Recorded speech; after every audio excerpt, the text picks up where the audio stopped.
जय हिंद साथियों, आप सभी का स्वागत है एकेडमी ऑफ सक्सेस के यूट्यूब चैनल पर। जैसा कि हम सरलीकरण नामक अध्याय पढ़ रहे थे, इसमें आज हमारा यह सरलीकरण का अंतिम लेक्चर है। तो इसके बाद हम लघुत्तम और महत्तम समापवर्तक चालू करेंगे, लेकिन इससे पहले हम सरलीकरण के कुछ महत्वपूर्ण प्रश्नों को देखते हैं। तो इसमें हम देखेंगे कि और भी जो प्रश्न होते हैं वह किस प्रकार से आते हैं। तो इसमें पहला प्रश्न आप देखें तो इसमें दिया गया है, एक भिन्न के अंश में 25% वृद्धि तथा हर में 20% कमी करने पर प्राप्त भिन्न 5/8 है, तो मूल भिन्न बताइए। यहाँ पर हम मूल भिन्न मानकर चलते हैं कि a बटे b मूल भिन्न दिया गया है। तो यदि a बटे b मूल भिन्न दिया गया है, a बटे b जब मूल भिन्न यहाँ पास हम मानते हैं, तो सबसे पहले हम आपको यह समझा देते हैं कि प्रतिशत के नियम क्या कहते हैं। तो प्रतिशत के नियम का मतलब यह होता है दोस्तों कि प्रतिशत का नियम कहता है कि कोई भी संख्या अपने आप में 100% होती है। जैसे कि यदि हम 5 को बोलें तो 5 अपने आप में एक 100% होता है। इसी प्रकार से 4 अपने आप में 100% होता है। तो जैसे ये अचर संख्या है तो ए भी अपने आप में 100% ही होता है। तो अब कहने का मतलब यह है कि सबसे पहले हमें क्या बोला गया, अंश में 25% की वृद्धि कर देने पर। अर्थात यदि हम इसमें 25% की वृद्धि कर देंगे तो पहले यह 100 था, अब ये इसमें 25 की वृद्धि करने पर 125% हो जाएगा। इसी प्रकार से हर में 20% की कमी करेंगे तो 100 में से जब हम 20 घटा देंगे तो हर में हमें 80% आ जाएगा। तो प्रश्न के कहने का आशय यह है कि जब अंश में 25% की वृद्धि कर देते हैं, अतः ए का 125% और हर में 20% की कमी करने पर बी का 80%, हम इसको इस प्रकार से लिख लेते हैं। यहाँ पास हम प्रतिशत लगा देते हैं। अब इसके बाद हम देखेंगे तो हमें क्या बोला गया कि अंश में 25% की वृद्धि तथा हर में 20% की कमी करने पर जो प्राप्त भिन्न है वह 5/8 आता है। ये हमारे पास 5/8 है। अब इसको जब हम हल करते हैं तो ये प्रतिशत से प्रतिशत हम काट देते हैं। इसको हम आगे देखेंगे तो a/b बराबर 5/8 हो जाएगा, और गुणे में ये जो है तो ये ऊपर चला जाएगा, हर अंश में हो जाएगा और अंश हर में हो जाएगा, तो 80/125 हो जाएगा।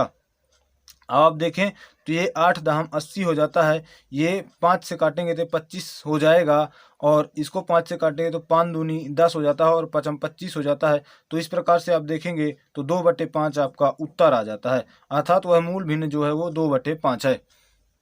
ये तो अभी थोड़ी सी बड़ी विधि हो गई, लेकिन इसी को यदि हम शॉर्ट ट्रिक में करना चाहें तो इसकी शॉर्ट ट्रिक हम देखते हैं। शॉर्ट ट्रिक इसको हम किस प्रकार से और जल्दी से जल्दी हल कर सकते हैं। इसके लिए आप देखें, जब भी आपको इस प्रकार के प्रश्न जो कि अंश में वृद्धि हर में कमी, या फिर अंश में वृद्धि हर में कमी, अंश में कमी और हर में वृद्धि कुछ भी दे देता है, तो उसको आप क्या करिए कि उसको आप एक मूल भिन्न मान लीजिए a/b।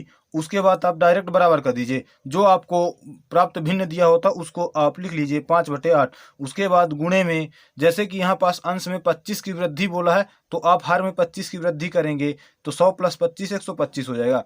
अब आपको हर में 20 की कमी बोला है तो आप अंश में 20 की कमी कर दीजिए तो 80 हो जाएगा। अब आप इसके बाद इसको हल करेंगे तो 8 दहम 80 हो जाएगा। ये 5 से 25 बार जाएगा और 5 पचम 25 हो जाएगा, 5 दूनी 10 हो जाएगा। तो इस प्रकार से आपको 2/5 आंसर हो जाएगा। तो अब आप देखें, ये तो इतना बड़ा हो गया, यहीं पास आप x मानकर भी कर सकते थे, लेकिन हमें x वाली विधि नहीं जाननी है, क्योंकि यदि आप x वाली विधि देखेंगे तो उसमें बहुत ही ज़्यादा बड़ा हो जाएगा। जो कि आजकल के पेपर इस प्रकार के आते हैं जिसमें आपको समय बहुत ही कम रहता है, तो आप इस प्रकार की विधि को सीखना चाहते हैं। तो इस प्रकार से आप देखें तो मात्र 2 लाइन के अंदर ये हमारा 2/5 उत्तर आ जाता है।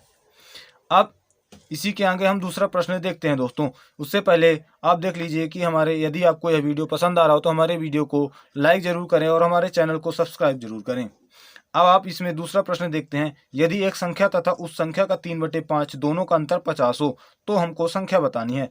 इसमें हम हल देखते हैं। जब भी आपको इस प्रकार के भिन्न दिया रहता है, जैसे कि इसमें भिन्न दिया है 3/5, तो ये जो 5 होता है इसको हम वास्तविक संख्या मान लेते हैं। जैसे कि इसमें संख्या पूछा गया है तो हम मान लेते हैं 5 जो है यह वास्तविक संख्या है, तो 5x हम वास्तविक संख्या मान लेते हैं। अब क्या बोला गया है कि वास्तविक संख्या का 3/5, वास्तविक संख्या 5x का 3/5, तो 5 से 5 कट जाएगा तो 3x बचेगा।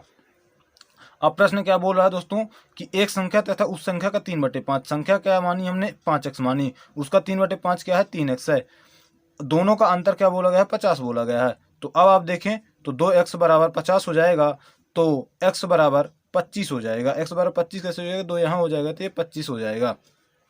लेकिन संख्या हमने क्या मानी थी, 5x मानी थी। तो हमारे पास x का मान कितना है, 25 है। तो 25 पंचे 125 आपका उत्तर हो जाता है।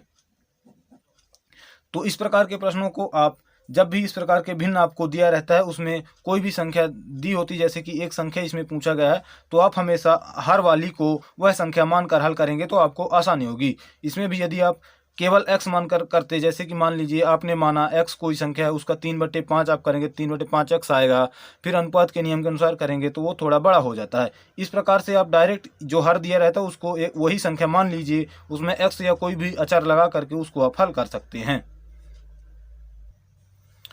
अब हम तीसरा प्रश्न देखते हैं। तो तीसरे प्रश्न में क्या पूछा गया है कि तीसरे प्रश्न में आपसे पूछा गया है वह कौन सी संख्या है जिसे 13 से गुणा करने पर उसमें 180 की वृद्धि हो जाती है।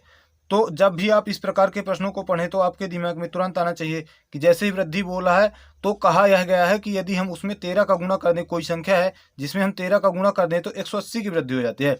अर्थात वह संख्या और उसमें जो 13 गुणा करने पर उसका जो अंतर है वह 180 दिया गया है। तो अब आप इसमें देखेंगे तो इसमें हम सबसे पहले मान लेते हैं कि हमने माना वह संख्या x है। x एक संख्या है जिसमें हम 13 का गुणा करते हैं, तो 13 गुणा करेंगे 13x हो जाएगा। तो जब हम इसको x में 13 का गुणा कर देते हैं तो 180 की वृद्धि हो जाती है, अर्थात x प्लस 180 बराबर 13x हो जाता है। तो इसको जब आप सॉल्व करेंगे तो 13x माइनस एक्स हो जाएगा। 13x माइनस एक्स कैसे हो जाएगा, x को आप उधर कर दीजिए तो आपके पास बराबर में 180 बचेगा। अब आप इसको हल कर लीजिए तो आपके पास 12x बराबर 180 हो जाएगा। तो x बराबर 180 और बटे में 12, तो आपका 15 उत्तर आ जाएगा। तो आपने x माना था उसका उत्तर 15 आ गया। अर्थात यदि हम 15 में 13 का गुणा करते हैं तो वह 15 से 180 ज़्यादा हो जाएगा। अब हम चौथा प्रश्न देखते हैं। चौथा प्रश्न जो आपको दिया गया है, इस प्रकार के प्रश्न आपको परीक्षाओं में अधिकतर पूछे जाते हैं। जैसे कि यदि किन्हीं दो अंकों वाली दो संख्याओं का गुणनफल 80 75 हो तो उनका योग बताइए। किन्हीं दो अंकों वाली जैसे कि आपको 25 हो गई, 35 हो गई, 46 हो गया, 88 हो गया, ये सभी दो अंकों वाली। लेकिन यदि आपको कोई 100 बोल देता है तो वह उसमें 3 अंक हो जाते हैं। तो हमें दो अंकों वाली संख्याओं का गुणनफल दिया गया है। तो इसका तो एक तरीका यह होता है कि उसको आप लघुत्तम निकाल के हल कर लीजिए। तो लघुत्तम निकाल के आप उसको हल करेंगे, फिर उसमें आपको ज़्यादा ही बड़ा उसको हल करना पड़ेगा, जिससे कि आपका ज़्यादा समय वेस्ट हो जाएगा। तो जब भी आपको इकाई और दहाई के अंक आप देखेंगे, जैसे कि इसमें इकाई और दहाई का अंक 75 दिया गया है, इसमें आप देखेंगे तो 7 और 5 है, अर्थात 75 दिया गया है। तो यदि इकाई का अंक 5 है तो ये तो कन्फर्म हो जाता है कि उसमें दो जो संख्याएं दी गई हैं, दो संख्याएं हमसे पूछा गया है, जैसे कि इसमें 25 और 43 हम मान लेते हैं। मान लीजिए कि 25 और 43 हो गया, केवल हम आपको एग्जांपल लेकर के समझाते हैं। तो कहने का आशय यह है कि कोई भी दो संख्या ले, उसमें एक संख्या का इकाई का अंक 5 होगा ही होगा, क्योंकि यहाँ पास उत्तर में जो इकाई का अंक है वह 5 है। तो विभाज्यता का नियम यह कहता है कि 5 के इकाई के अंक में या तो 0 आ सकता है या फिर 5 आ सकता है। तो इकाई के अंक में किसी न किसी संख्या में 5 आएगा। लेकिन यहाँ पास जैसे आप देखें तो यहाँ पास आपको 75 दिया गया है। 75 उसी संख्या में आता है जिन दो संख्याओं के मध्य का अंतर 10 होता है, लेकिन उन दोनों का इकाई का अंक 5 होना चाहिए। जैसे यहाँ पास आप देखें 25 और 35 में आप देखेंगे अंतर 10 है, लेकिन जब आप इनका गुणा करेंगे तो उसमें आप देखेंगे कि इकाई और दहाई का अंक मिला करके आपको 75 प्राप्त होगा। जैसे कि यहाँ पास हम करते हैं 25 पंचे 125 हो जाता है और 12 आपका हासिल में आता है। 25 तिहाई 75 और 75 में 12 आप जोड़ते हैं तो 75 12 87 हो जाता है। अब आप देखें यहाँ पास कितना आया, 75 आया। तो इसी प्रकार से इसमें भी 75 दिया है। तो कोई ना कोई ऐसी दो संख्या है जिनके मध्य का अंतर 10 होगा। तो कोई दो अंकों वाली संख्या होनी चाहिए। तो हम दो अंकों वाली संख्या लिख लेते हैं, 25 और 35 हो गया। इसी प्रकार से 35 और 45 हो गया। तो इस प्रकार से हम अंत तक लिखते जाएंगे। तो जब आप अंत में आप देखेंगे तो 85 और 95 आपको प्राप्त हो जाएगा। 95 और 105 नहीं हो सकता, क्योंकि ये जो है तो 3 अंकों वाली संख्या हो जाएगी। तो अंततः आपको 85 और 95 मिलेगा। अब आप देखें तो यहाँ पास 80 दिया गया है। तो आपको अनुमान ये लगाना है कि जब इसमें आप 80 और 90 का गुणा करते हैं तो 8 9 72, अर्थात आपके पास 7200 आता है। अर्थात इससे या तो बड़ी संख्या होगी या फिर यही संख्या होगी। तो यही संख्या, इससे बड़ी संख्या तो हो नहीं सकती, क्योंकि यदि बड़ी होगी तो वह 3 अंकों वाली हो जाएगी। आपका मतलब यह होगा कि ये दोनों ही संख्याएं होंगी। तो इसको हम हल करके देख लेते हैं, इनको आपस में गुणा कर लेते हैं। तो 85 गुणे 95 जब आप करते हैं तो इसको गुणा करने का तरीका क्या है दोस्तों कि 85 को आप 80 + 5 लिख लीजिए और 95 को आप 90 + 5 लिख लीजिए। अब आप इसको हल कर लीजिए तो 80 का गुणा एक बार 90 में करेंगे तो 7200 आएगा, फिर 5 में करेंगे तो 400 आएगा, फिर 90 का गुणा 5 में करेंगे तो 450 आएगा और 5 का गुणा 5 में करेंगे तो 25 आएगा। अब आप इसको डायरेक्ट जोड़ लीजिए तो ये 25 और 50 75 हो जाएगा, अंतिम में आपका 75 हो गया। अब 4 और 4 800 हो गया, 800 और 7200 में 800 आप जोड़ेंगे तो 80 हो जाएगा, अर्थात 8000 हो जाएगा। तो इस प्रकार से आप देखें तो 80 75 आपका उत्तर आ गया। लेकिन इससे हमें क्या पूछा गया, अब हमें ये पता चल गया कि वो दो संख्याएं 85 और 95 हैं, लेकिन उनका योग हमसे पूछा गया है। तो 85 + 95 जब आप करेंगे तो 85 + 95 5 5 10 9 8 17 1 18 तो 180 आपका आंसर हो जाता है। तो यहाँ पास हमने क्या ट्रिक यूज किया दोस्तों, इसमें हमने देखा कि जब भी आपको लास्ट के दो अंक जो 75 दिए होते हैं तो उनमें आप जब गुणा करेंगे तो दोनों संख्याओं के इकाई का अंक 5 होगा और उन दोनों संख्याओं के मध्य का अंतर 10 होना चाहिए, तभी आपका लास्ट के दो अंक जो हैं वो 75 होते हैं। अब हम अगला प्रश्न देखते हैं, 5वां प्रश्न। यह हमारे सरलीकरण का अंतिम प्रश्न है। तो आज के इस लेक्चर में सरलीकरण कंप्लीट हो जाएगा। तो यदि आपको कोई भी डाउट होता है सरलीकरण से संबंधित किन्हीं भी प्रश्नों में तो आप हमें इस नंबर पे आप हमारे व्हाट्सएप ग्रुप में जुड़ जाइए। और व्हाट्सएप ग्रुप में जुड़ने के लिए आप अपने मोबाइल से अपने व्हाट्सएप से YT लिख करके सेंड कर दीजिए और उसमें आप अपना कोई भी डाउट पूछ सकते हैं। तो उसमें आप फोटो खींच करके आप हमें वह प्रश्न भेज सकते हैं। तो आप नंबर नोट कर लीजिए 7723807227। इस ग्रुप में, इस हमारे व्हाट्सएप ग्रुप में जुड़ने के लिए आप अपने इस व्हाट्सएप से हमें YT लिख करके मैसेज सेंड कर दें। अब जैसे कि आज का आखिरी प्रश्न हम देखते हैं, तो इसमें क्या पूछा गया है इसको हम देखते हैं। तो दो संख्याओं के व्युत्क्रमों का योग 46/21 तथा इन संख्याओं के व्युत्क्रमों का अंतर 10/21 है। तो हमें संख्याएं बताना है। हमें दो संख्याओं के व्युत्क्रमों का योग 46/21 तथा व्युत्क्रमों का अंतर 10/21 दिया गया है। तो हमें योग दिया गया है। मान लीजिए हम कोई संख्या, दो संख्या मान लेते हैं, x और y मान लेते हैं। तो x का व्युत्क्रम क्या हो जाएगा, व्युत्क्रम अर्थात रिवर्स क्या हो जाएगा, 1/x हो जाएगा। इसी प्रकार से y का 1/y हो जाएगा। तो व्युत्क्रमों का योग हमें दिया गया है, योग हम देखते हैं तो 46/21 दिया गया है। इसी प्रकार से अंतर दिया गया है तो 1/x - 1/y कर देंगे, इन दोनों का अंतर 10/21 हो जाएगा। अब आप इसको हल कर लीजिए। इसको यदि आप इन दोनों इक्वेशन को नाम दे दीजिए। इनको यदि आप जोड़ेंगे तो यहाँ पास प्लस हो जाएगा, यहाँ भी प्लस हो जाएगा, यहाँ भी प्लस हो जाएगा। तो यहाँ से ये कट जाएगा। अब आप इन दोनों को जोड़ेंगे तो 1/x और 1/x, जब इसको आप जोड़ेंगे तो 1/x + 1/x करेंगे। और ये तो पहले से ही माइनस है तो इसका चिन्ह परिवर्तन नहीं होगा दोस्तों। इसको हम इसी प्रकार से लिखा रहने देंगे। अब इसमें आप देखेंगे तो 46/21 है और प्लस में 10/21 है। इसको हम जोड़ देंगे अलग से। तो 1/x और 1/x, जब इसको आप जोड़ेंगे तो x इसका आपका एलसीएम हो जाएगा और 1 और 1 2 हो जाएगा। तो 2/x हो जाएगा, क्योंकि यहाँ पास कोई भी इसमें चर संख्या नहीं जुड़ी हुई है। तो ये 1/x + 1/x आपका 2/x हो जाएगा और बराबर में ये 21 आपका एलसीएम हो जाएगा और ये 46 + 10 हो जाएगा।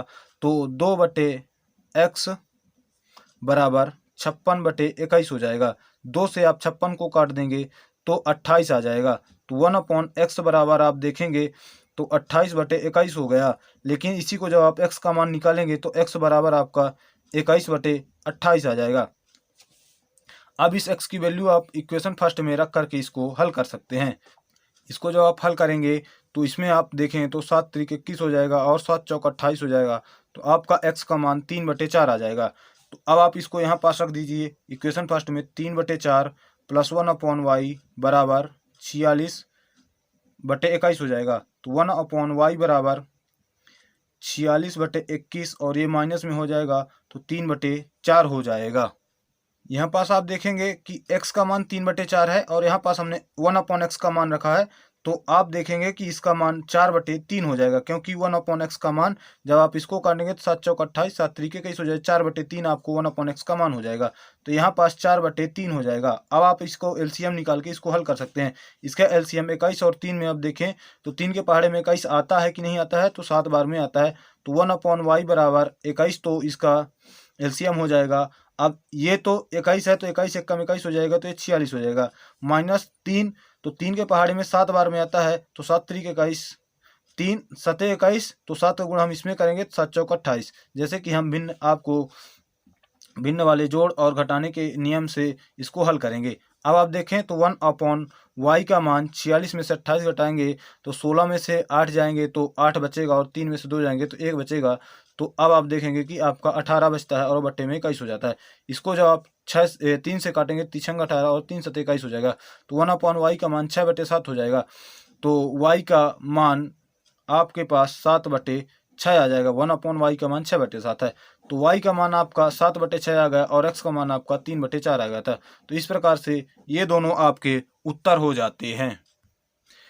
तो आज का लेक्चर यहीं पास हम समाप्त करते हैं, और आज की इस लेक्चर में हम सरलीकरण को पूर्णतः समझ चुके हैं। अब यदि आपको कोई भी डाउट होता है तो आप इस नंबर पे हमें व्हाट्सअप में मैसेज कर सकते हैं। उस प्रश्न की फ़ोटो खींच करके इसमें आप मैसेज कर सकते हैं। आज के लिए इतना ही दोस्तों। अगले लेक्चर में हम लघुत्तम और महत्तम समापवर्तक पढ़ेंगे, और उसमें हम देखेंगे कि उसमें किस प्रकार से नियम और किस प्रकार से उसके प्रश्न होते हैं। जय हिंद।